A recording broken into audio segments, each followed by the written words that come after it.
Matakapi, apetukule, ona chohinajipi, exucha shokoyapi, wale onajipi. The old ones, the wise ones, told about the creation story. All the earth was made by the Great Spirit. Ia, stone, rock, was the first creation. Second creation was the word of life. When these two came together, it brought the sacred energy of life. The old ones told a story, tell the little ones, generations to come.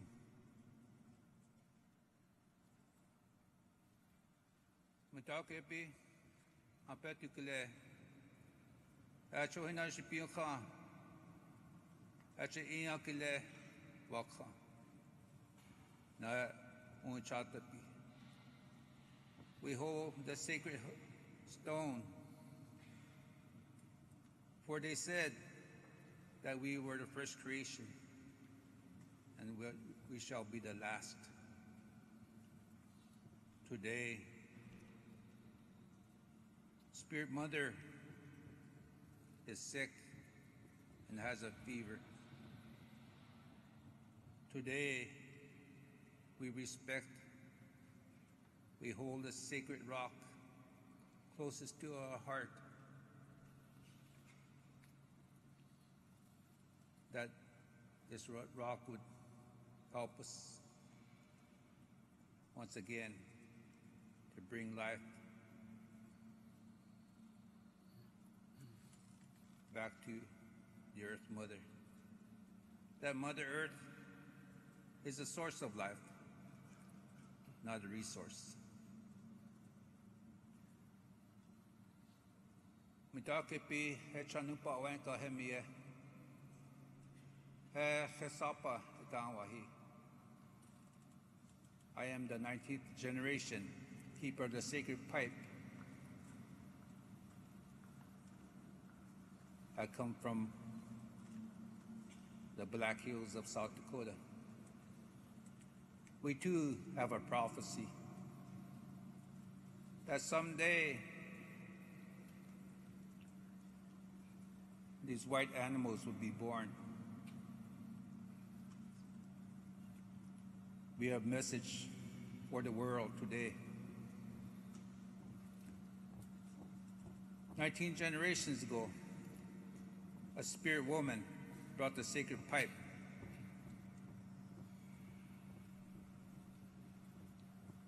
to the sacred place, the heart of Mother Earth, heart of everything that is. She told the people after she brought the sacred pipe, she left. She turned to 4 colors, the black, red, yellow, and white.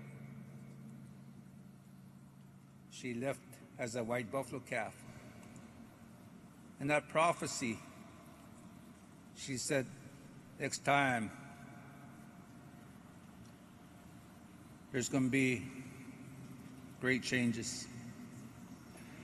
When people are not following the teachings of the Creator no more, that those white animals will be born, shall be born. The white buffalo, white animals. Mother Earth is going to speak through these white animals, that we shall be the voice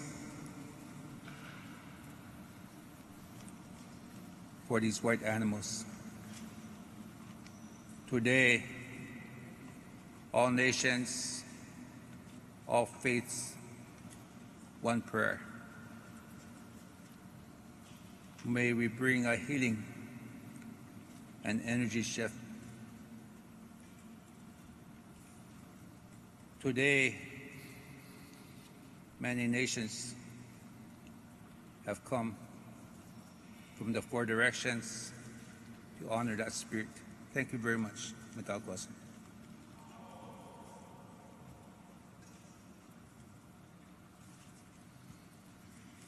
It's a joy to welcome you to the cathedral as its dean, including welcoming back some people who have been friends of this cathedral and its journey on environmental issues, who've worked as collaborators for decades now, to gather tonight after so many have taken action on climate change, doing so amplifies one another's voices. Today represented probably the biggest global call to action on climate change in history. And we gather to acknowledge that there is no respite anywhere. It's no longer possible to separate the struggles for economic and social rights from this fight for a livable planet. In New York City and elsewhere, we resonate with that truth. Words are not enough, and it's time for real action and results. Tens of thousands of people now across 150 countries taking to the streets to march for action on climate change. The real solution? To build a new economy grounded in human rights and ecological stewardship.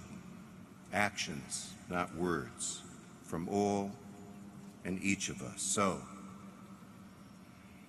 modestly, I now have invested in a solar garden in Vermont. My rock will represent that, and my pledge is to endeavor to make this cathedral greener, perhaps including, believe it or not, solar panels on the nave roof.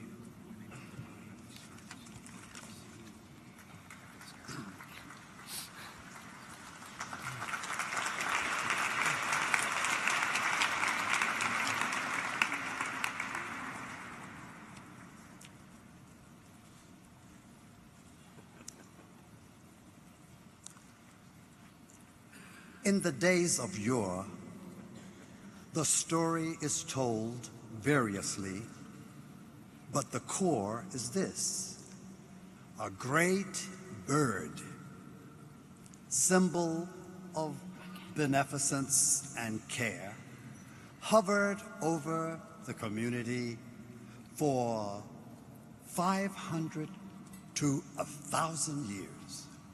But at the end of that period, according to the rules of the cycle of life, the bird would then go where there was burning a great fire, and the old bird would plunge himself into the flames, and alas, his ashes would be taken away. But out of the ashes came another great bird, like the bird that had sacrificed itself.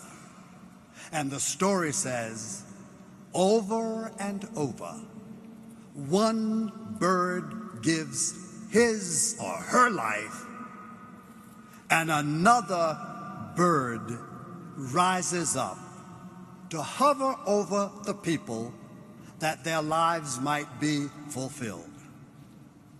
Now let me explain why I think it is that the great bird phoenix is placed here in the cathedral. It is because when God senses that the people of the covenant are not listening, are not fulfilling the dream that God had at the dawn of creation, when they seem not to have the commitment to embody the fullness and the wholeness that was of God, God's own self, that if God says the people can't hear, then maybe they need a visual object. I'll show them something, and perhaps then they will hear. You will remember this happened to Ezekiel. Ezekiel saw the wheel way up in the middle of the air. And remember, Ezekiel also found himself in a valley that was full of bones, just a picture. And Zerubbabel, asking for guidance, saw a lampstand made of gold with 7 candles around and 7 spouts. So that's the case. When God wants to say, Do you hear me? Are you getting it? Will you do that which has been given to you as the path of blessing? And so we see the phoenix. I want to ask you before I share, in regards to the possible message from God, what do you see?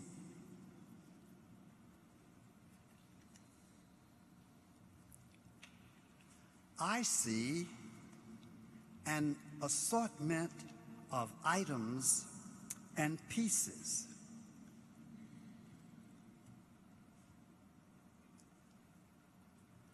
I see a bird made with these pieces, and a design emerges from the pieces. I see the beauty and power of the interconnectedness between the pieces.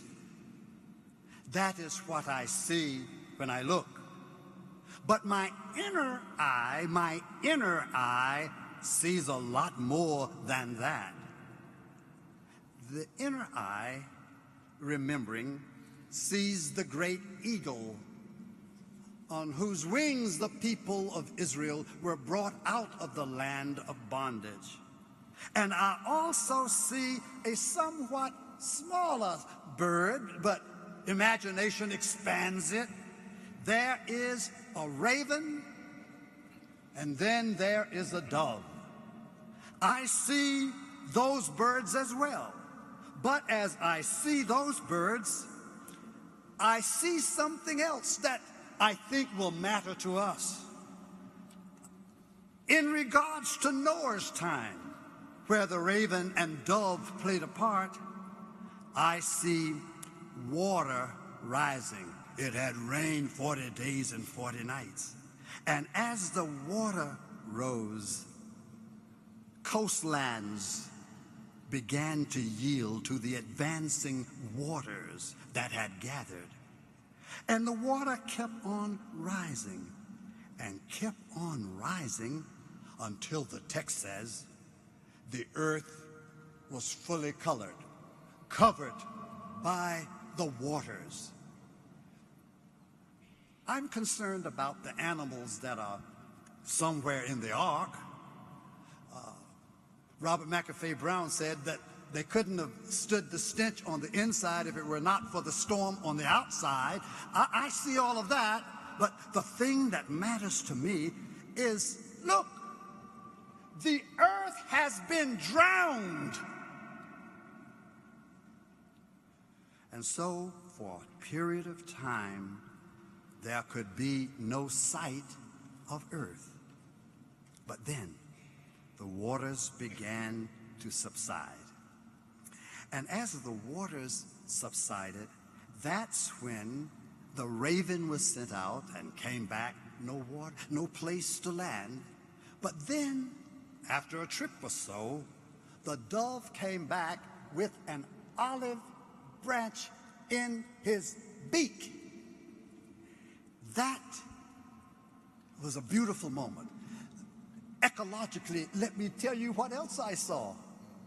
When the waters began to recede and could breathe again, I saw the sunshine, aided by the firmament, come down and kiss the earth. And they lingered together until I feared that, well, no, they stayed together until offspring, verdant growth, plants, flowers, fruit, so that it is now clear to me that I must see forever, not just that, but I see a God who wills that in relatedness, each thing comes to its fulfillment, and in separation, each thing begins the decline into that which brings a curse upon the land.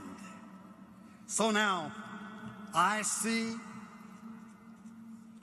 as I look at all the parts, I see nations, tribes, races, religions, communities held together by the power of love, tethered to the Spirit which makes them one body.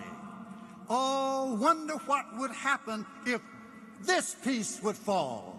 I know Mr. Bing would hurry, find it, get it back in place, and seal it so that it never happens again. And so it is with people. Anyone who falls, the watchful eye of our heavenly parent sees even a sparrow, and I know God watches me. I see something else. I see God. Isn't that strange? How do you see God there? I see God actually conferring the honor of authenticity upon each part there, and all the pieces fit.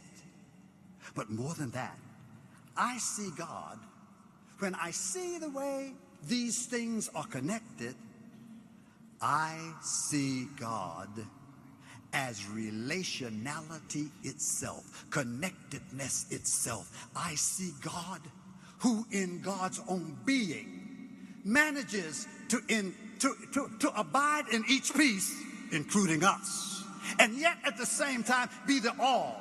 And I like to put it this way theologically. The allness of God holds all of us in the heart of the boundless allness of love. We who are separated by our individuality must know that we are gathered by the all. And in that huddle, we will live a life of sacrifice and care for one another. I will close my comments with what I think we need to do. I think each one of us needs to give thanks to God for being a piece of the great design, and that without us, the design would be inadequate and incomplete. I think we should give God thanks for the other, because without the thriving of the other, there is some diminishment, and I will not fill out their design, only that can fill that design. I think we ought to give thanks for that. But then there's another thing I think we should do. I think we should spend time recognizing that the fragmentation, the separation in the earth is an abomination in the sight of the God that created us all. And each of us should dedicate ourselves to do whatever we can to bring together the peoples of the earth. But not that. God, who is the allness of all, wants us to have a unity of understanding. The sun, the moon, the stars, the animals you bring in on the day when we celebrate the great Saint Francis, all of creation must be respected as the offspring of God's great design. And if we do that, there's one last thing I'd like to ask you to do. Every time you see brokenness and recognize how that in some way diminishes the beauty of God's design, I want to ask you, every time you see that which is broken off, ask yourself, what can I do to help God complete the design God had in mind?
The eyes of the future are looking back at us, and they are praying that we might be able to see beyond our own time.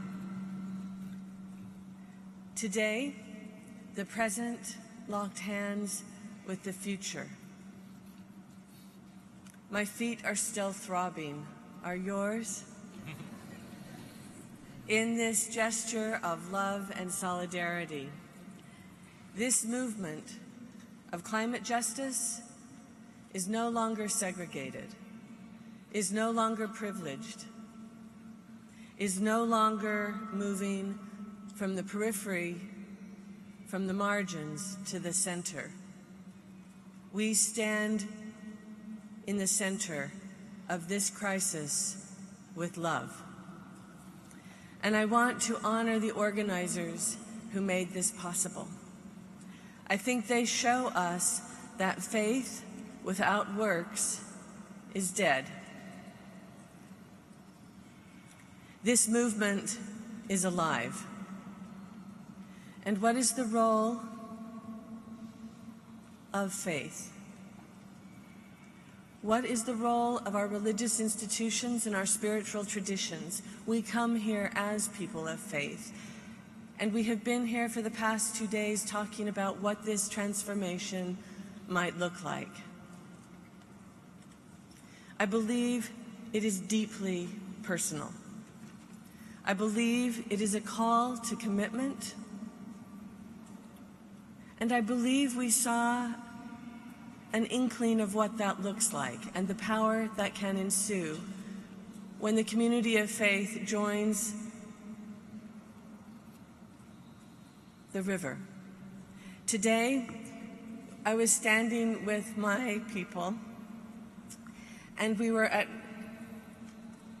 Columbus Circle, and the constituency of faith had been blocked into their own corner and quarters. We didn't know what was happening. And then the gates parted. And the community, the constituency of faith, joined the main channel like a mighty confluence. And there was the ark, there were the people, there were the singing, there was the diversity, the passion, the belief that strengthened the river. There was a plea